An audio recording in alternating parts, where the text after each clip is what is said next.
Hey there, it's another beautiful day. Let's watch some stuff. Some people do stupid things. Don't do stupid things. You are about to hear my opinion. Do your own research.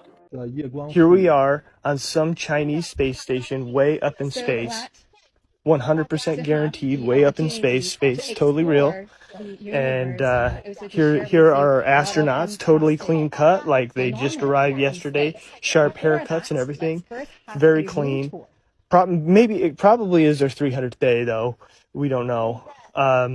Here they are floating around because there's no gravity up there.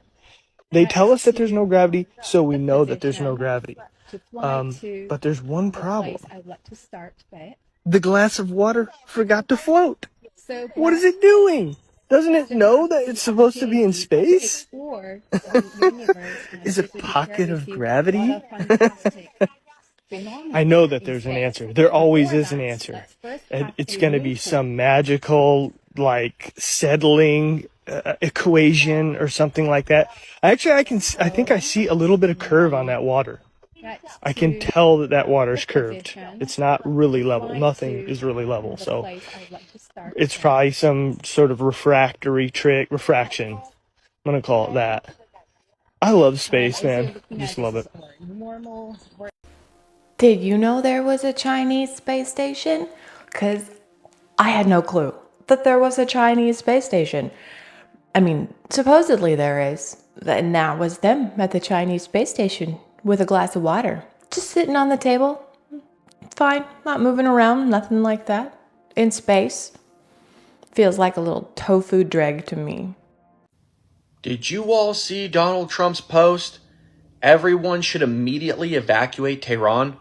That's not just some tweet. That's a warning, a historic warning from a sitting U.S. president. And it's not empty words. Right now, 2 U.S. aircraft carrier strike groups are heading straight towards the Middle East. We're talking Super Hornets, Growlers, advanced surveillance craft, all locked and loaded, ready to go. Trump told Iran, sign the deal or face consequences, and they didn't. And now, Tehran might be staring down the barrel of the most powerful military in history.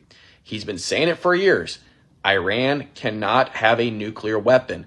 And while Biden played around, pretending in Delaware, Trump's laying out a strategy like a master tactician. This isn't just policy, this is 4D chess, and Iran missed their move big time. The question now is, will they fold, or will this spiral out into a full-on war? Either way, Trump warned them, and now history is being written in real time. Buckle up, because this could get wild. So this has been developing over the last several days. Actually, it's been developing for quite a while now, and I don't want to go to war. I really don't, but I've been saying for a while now that we're like on the brink of World War III, as has everybody else. And supposedly he like approved a strike. He just hasn't said when it's gonna happen. He did the whole maybe, maybe not thing because the press is like, are you gonna do it? Because what are they gonna do? They're gonna freaking leak it. I mean, obviously he's getting everybody the hell out of there. Something's gonna happen. I'm not looking forward to it. Do you know about the McDonald's ice cream machine conspiracy? Because the McDonald's ice cream machines are famous for being broken. Taylor, the company that makes all the equipment for McDonald's, they also manufacture the ice cream machines for several other chains. Like Wendy's, for example, where the ice cream machines never seem to be down. And that's foreshadowing because it was a huge problem for McDonald's franchisees, the people who actually own the individual McDonald's, because they are required to use Taylor machines. That's the company, right? But the machines are horrible, and they're impossible to fix on your own. And so every time it breaks, you have to call a technician from Taylor to come out and plug their special computer in to fix it for you. And it's a whole thing. So then, a couple dudes came up with a solution and founded a company called Kitsch. They had invented a technology that plugs into the Taylor machine and has a special computer built in to let franchisees fix the machines on their own. And we know all about these crazy details, because Kitsch eventually filed a lawsuit that is wild to read. People from Taylor tried to infiltrate their trials, while they were beta testing this technology. And they did it in 3 different ways. First by asking to participate directly, then by asking under pseudonyms, then hiring private investigators to join the trials, and then eventually they got a McDonald's franchisee to join the trial on their behalf. As soon as they got their hands on one of these Kitsch machines, It went offline and stopped communicating data to Kitsch headquarters. And it later came out in court that they had been running the machine, disconnected from the internet non-stop to, presumably, reverse engineer the technology. Around the same time, McDonald's HQ sent out a memo, warning all the franchisees not to use the Kitsch software, or they would void their warranties and might be liable for legal penalties. Just a few months later, a new company called Powerhouse Dynamics came out with a product identical to Kitsch. And when the Kitsch team looked into it, they discovered that the new company was owned by none other than Middleby, the parent company of Taylor, the ice cream machine company. They discovered that Taylor, the company making these broken ice cream machines, took at least a quarter of their revenue from repairing the machines, not from selling working ones in the first place. Their whole business model relied on selling faulty machines that were constantly in need of repair. And then it came out in further discovery that the executives at Middleby, Taylor and McDonald's, had been colluding to kill the Kitsch software because they were in on the broken ice cream machine scam altogether to some degree. It was literally a corporate conspiracy theory over the most mundane thing ever, McFlurries. That's shady. That is shady as hell. Now, I was always under the impression that it was broken because they didn't want to clean it. And that was, the scuttlebutt, really. But in fact, it's this company that McDonald's is in bed with that they have to come out and repair it. And a lot of these franchisees were like, leave it broken. We don't care. It's too much to have them come out and fix it. But then they develop this little subsidiary that can fix it better. And it's still part of the same company. So you're still paying someone to come out and fix it. It's an absolute disaster. It's all a money grab. Rumors of underwater military bases in the Great Lakes have persisted for decades, especially in the dark, deep waters of Lake Superior. With depths over 1,300 feet and near zero visibility, Lake Superior is the perfect cover. Some believe the U.S. Navy operates a classified testing facility beneath the lake, possibly near Isle Royale or the Sioux Locks, used for submarine navigation, sonar cloaking tech, and even storage of nuclear materials. Declassified documents confirm Cold War sonar arrays were installed in the region, but many believe that was just the surface. Fishermen and divers have reported strange hums, military activity with no explanation, and restricted zones far from any base on record. Others claim there is more than military tech down there. Rumors swirl of collaboration with non-human intelligence, with craft entering the water from above and vanishing without trace. So here is the question. Is Lake Superior hiding advanced military secrets, or has it been hiding something else entirely? Probably. No, I've spent a good portion of my life being a naive Californian and not knowing exactly how big the frickin' Great Lakes are. They're gigantic. So yeah, there's probably some kind of hidden underground, well, not underground, hidden underwater bases out there. I mean, it's huge. It's way bigger than I ever thought. And yeah, probably. Before Obama left office, he sent $1.7 billion in cash to Iran. The money was delivered in actual cash, stacked on pallets and flown into the country. It happened in January 2016 when Obama authorized the transfer of the money to the nation known for sponsoring terrorism. The funds were allegedly part of a long-standing financial obligation stemming from a pre-1979 agreement. Prior to the Iranian Revolution, the United States had committed to supplying Iran with military equipment. However, following the revolution, the transaction was abandoned, leaving Iran to claim reimbursement for the $400 million initially paid. With the accrued interest, this amount spiked to $1.7 billion. The Obama administration decided to resolve the debt. On January 17th of 2016, an aircraft arrived in Iran carrying $400 million in cash loaded onto pallets. The remaining balance of the $1.7 billion was delivered in subsequent shipments. Now, as Israel continues its attacks on Iranian nuclear and military sites, President Donald Trump is deciding how involved the United States will become in this war, many pointing straight back to Obama as the reason Iran had the funding to continue paying for terror and start building up their nuclear program. Let the finger pointing begin. But the fact of the matter is, the United States owed this country a debt. For why, I don't know. But it was decades ago, and Obama's just like, you know what, we're accruing interest, screw it, let's just make it done. And then it got done. Yes, it probably did help them with what they've got going on now, but at the same time, we owe them a friggin' debt. If he didn't pay it, somebody was going to eventually, even though Iran did have their revolution and things changed quite dramatically over there, and we probably shouldn't have.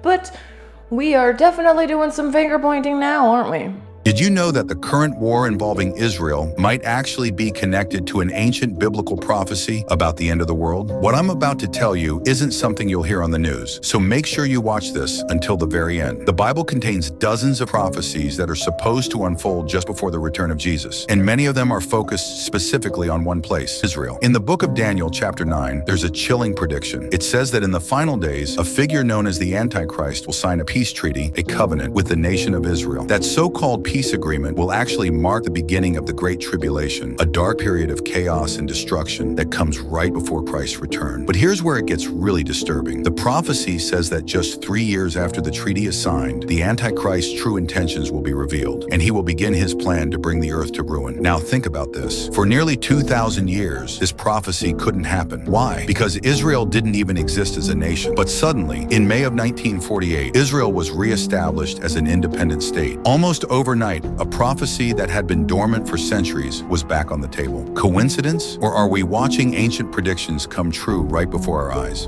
I've got a real love-hate relationship with prophecies. Like, I love to hate them and I hate to love them.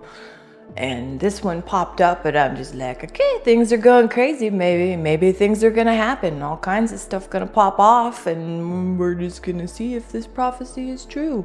I figure if you make enough prophecies, eventually one of them is gonna come true. I don't know how accurate this is. Obviously, I don't religion personally, so. Just found out McDonald's has contracts with like hospitals. Wait, what? Yeah. For what? No, it's like, I don't know. That's why I don't know. But McDonald's has contracts with hospitals, and I'm like, yo, there's been stories where a mom finds like a tooth in the McDonald's Happy Meal burger and shit like that. So like connecting to the KFC, we are chicken. Is it trying to say that like, oh, they're feeding, we're the mystery meat? Like, are we the mystery meat? Wait, they're putting like human flesh? Yeah, into because food? there's only 100,000 cemeteries in America, right? Yeah. But there's so many deaths. So where are the bodies going? And this guy literally had to delete his video because the graveyard CEOs were like, nah, this can get you fired. Oh, shit. That's real like tinfoil though. Like, you do your research. There's something called Soylent Green. I can't even get into that because even the TikTok I was listening to said she couldn't explain it. But go look at that So movie. you think in the chicken nuggets, because it's just like the pink slime and stuff. Yeah, like they put let's say 99% chicken and then they put like 1% like human. Yeah. I don't know though. But that's like the theory. So it's confirmed McDonald's has contracts with That's like what hospitals everybody and was stuff? saying in the thing. I could see that being a thing. But These guys usually have pretty good stories. This one I feel was like they were grasping at straws a little bit because he said, oh, that's what they were saying in the thing, is that McDonald's supposedly has these contracts with hospitals and they're putting people in the food. No, they use like tons and tons of fillers in their meat products. So I think that's a little far-fetched. Right now, anyway. TikTok. This is for entertainment purposes only. Or is it? In 1943, they called it Project Mincemeat. They used a corpse to deceive an entire army. Today, they're still using bodies. But now it's for your burger. The Impossible Whopper uses a molecule found in blood. They genetically engineer heme in yeast, so your patty bleeds. It's not meat. It's not soy. It's not even food. And red, and it cooks and tastes like an actual beef patty. And several US chefs have already put it on their menus. But the big difference between this and a veggie burger? Scientists made it using neuroscience. They started with one pretty profound question. What makes meat meat? Celeste Holtz-Schiedinger is a flavor scientist. How do you get your brain to actually eat a food and say, yum, and associate it with actually eating meat, even though this actually hasn't come from an animal? This is crucial The Impossible Burger scientists aren't just making a vegetarian patty that you can eat instead of a burger. They want the Impossible Burger to be the same exact experience as eating a beef burger. Gross. Humans have evolved to do some weird out-of-pocket stuff. They're like taking this stuff and making it into something else that it is totally not, which just blows my mind. I don't understand it. I'd rather eat meat, like real, solid, honest to goodness meat. But I guess to each their own. None for me, thanks. That's gross. Disease. I'll get to in some of the latest slides how this disease, which we surmised early on, started off in the male homosexual population in this country. Not that there was anything intrinsically different or wrong or what have you about homosexuality. It was very simple. It's straightforward epidemiology.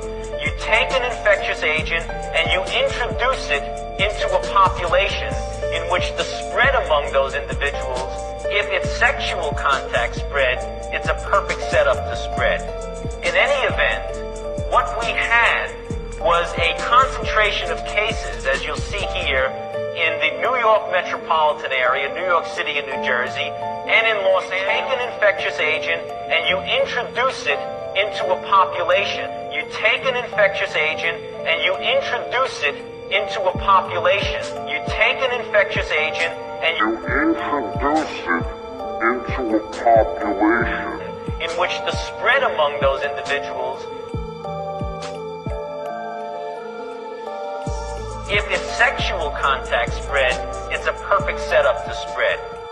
Don't you just love it when someone takes a clip and they manipulate it in a way to make it seem like that person is saying something completely different? Like it was planned. They planned this. They took this and they put it there and made it do the stuff. Gosh, that happens all the time. And I understand, like, the talking point that he was making. I don't like the way that everything went with the last planned incident. But I do understand, you know, what's happening there. That was just the talking point, and it was manipulated to make it look like he's done this before. But I do, seriously, still have a problem with the way the last one was handled. It all started around 2 a.m. Saturday morning.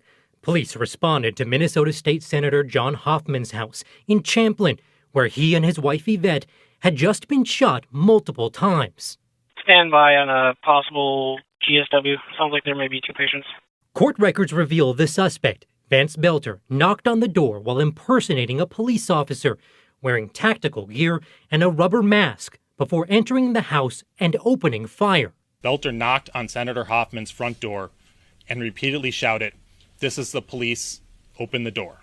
From there, investigators say Belter went on to another state representative's home in Maple Grove. But luckily, no one was home since they were on vacation. That's when authorities say Belter traveled to the home of Senator Ann Rest in New Hope. But by this time, police had already heard of the shooting at the Hoffmans and sent an officer to conduct a wellness check. The New Hope police officer pulled up next to Belter in his car, rolled down her window, and attempted to speak with him.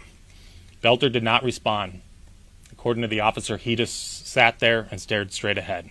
That officer waited for backup to arrive, and by the time they did, police say Belter left to travel to his next target. Then at 3:35 a.m., in a proactive move, Brooklyn Park Police went to Representative Melissa Hortman's home. That's when police say they encountered the suspected gunman at the front door. When our officers confronted him, the individual immediately fired upon the officers, who exchanged gunfire, and the suspect retreated back into the home. The shooter is still in the house, they believe barricaded with the firearm. When law enforcement entered the home, they found Hortman and her husband both dead, and Belter had escaped out the back. At the scene in Brooklyn Park, authorities recovered a vehicle with police-style lights, a fake license plate, at least 3 AK-47s, a 9mm handgun, and a list of at least 45 names of Minnesota elected officials. They also recovered a batch of papers with no kings written on them. There's no question that this is the largest manhunt in the state's history. At about 6 a.m., authorities say Belter returned to this home in Minneapolis, where he rented a room part-time. His roommate says he received alarming texts from Belter that morning. You know, he was planning some things that we didn't know about. Just what he said. And then that he might be dead soon. The home was searched, but Belter was still on the run. Then, around 2 p.m. Saturday, law enforcement sent tactical units to Green Isle, southwest of the metro, where Belter has a home. But the search continued into Sunday morning, when another one of Belter's vehicles was found in Sibley County. Finally, he was spotted on a trail cam, and at about 9:30 Sunday night, Belter was taken into custody alive. After a 2-day manhunt, 2 sleepless nights, law enforcement have apprehended Vance Bolter. Now, there are still a lot of gaps in time where we simply just don't know where Belter was, what he was doing, and whether he was getting any help from anybody. But as state and federal investigators continue their work, we're hoping to get some clarity on some of those questions. So I just learned something. I didn't know that Bolter had made 2 extra stops in between his initial pew-pewing and his final bucket kicking. That could have been disastrous if, like, the lady was home and if the officer wasn't at the other one. That's absolutely crazy. I guess when they got the first call in and they're like, hey, these are senators, we gotta, send out officers to other senators in the area and make sure they're okay. So they did actually stop one of those from happening. They probably could have stopped the final one from happening because officers were there. Then they didn't do anything, and dude had plenty of time to go into the house and take off his stuff and leave it out the back door, just like Tony G said, which made my brain do all kinds of crazy things because I'm like, why did they not stop it? What's going on? Is this an inside job? I still don't know. I'm not 100% on that. I do definitely have those conspiracy brain vibes that something is going on. They're trying to point fingers in one way or the other. But more information is coming out as this whole thing opens up. So I'm looking forward to it in kind of a sick, twisted mental sense of the word. Oh, would you look at that? I've got nothing else for you today. Thank you so much for sharing your time with me. If you haven't already, please hit the like button, consider subscribing, and then come on back. Because we're going to watch some new stuff. I'll say different things, and it's going to be fantastic. Until then, have a wonderful day.